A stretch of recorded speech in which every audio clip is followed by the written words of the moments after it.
Kad smo mi prenijeli tu dobru jednu, ja bih rekao, sliku o susjednim zemljama, mnogi ljudi se osuđuju otići preko granice, ulaze u Bosnu i Hercegovinu. Crna Gora je naravno poznata uz more, ali sad već ljudi sa mora idu u planine, dižu se gore.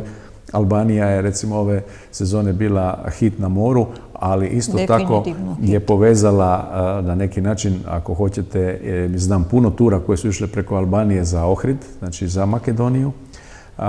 Tako da je to sada i dobra prilika da se upravo u ovoj ekonomskoj situaciji, gdje su neke zemlje poskupile, kao što je Hrvatska, Makedonija i sve zemlje Zapadnog Balkana još bolje promoviraju, jer daju bolju vrijednost za novac. Znači, kad nešto počinjete razvijati, vi ste na nižoj razini cijene. Kad vam se jako razvije taj posao, onda cijena raste. U Hrvatskoj se jako razvilo, cijene su narasle.